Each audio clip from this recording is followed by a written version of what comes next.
oxirgi vaqtlar ko'proq nimalar haqida o'ylayapsiz? Hech narsa haqida.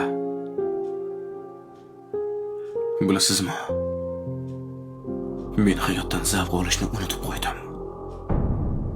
Men uchun go'yo hayot to'xtab qolgandek.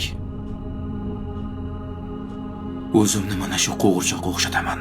Qo'g'irchoqqa o'xshab jismim bor xolos. Ishxonadachi? Ish va yana ish. Meni bir savol qiynaydi. Men yashash uchun ishlayapmanmi? Yoki ishlash uchun yashayapmanmi? Tushunarli. Psixolog sifatida sizga bir narsani ayta olaman. Sizda kuzatilayotgan holat 90% erkaklarda uchrab turibdi. Siz hayotdan zavq olishni unutib qo'ygansiz. Kulib yashang.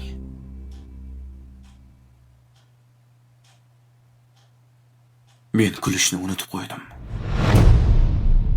Qani yuring, bir joyga borib kelamiz. Yuring.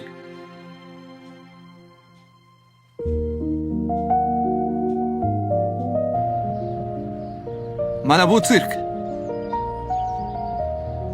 Nimaga kelib bu yoqqa? Ha, sirkka kiring, masxarabozni ko'ring, kuling. Dardlaringizni unutasiz. Foydasi yo'q. Nega foydasi yo'q ekan? Chunki o'sha masxaraboz o'zimman.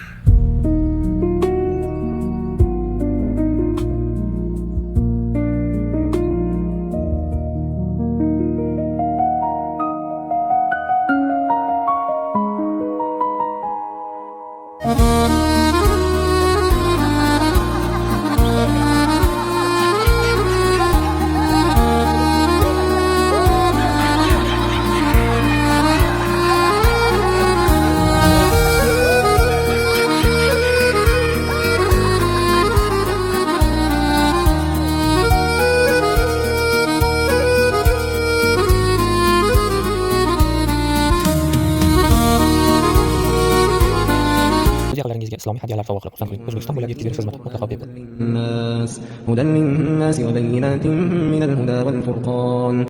Shahriyor odam keldi, qaravor.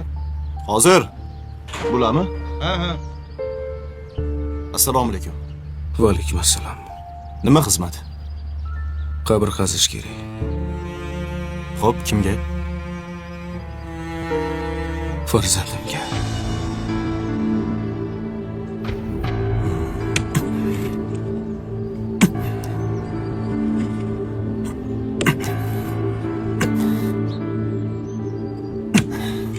Farzandingiz nimaga o'ldi deb so'ramadingiz-ku?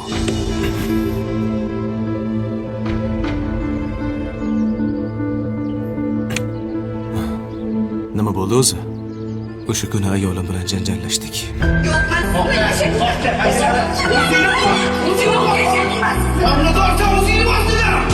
Ayolim homilador edi. Bu bizni birinchi janjalimiz emas edi. U shundan keyin narsalarni yig'ishtirib uydan chiqib ketdi. Shu ketganicha qaytib kelmadi. 3 kundan keyin eshigim taqilladi. Eshikni ochib qarasam, qaynukam turibdi. Hech nima demadi. Qo'limga bir idish tutqizdi-yu, ketdi. Idish nima ekanligini tushunmadim. Keyin ochib qarasam,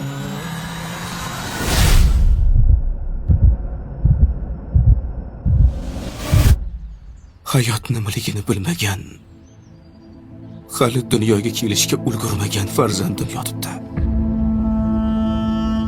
U hali tug'ilmagan edi-ku. Ota nima, ona nima bilgani yo'q edi-ku. Unda nima ayb edi? Bilasizmi? Bu yorug' dunyoda millionta jonzot bor. Lekin o'sha jonzotlar ichida eng vahshiysi bu odamzod ekan.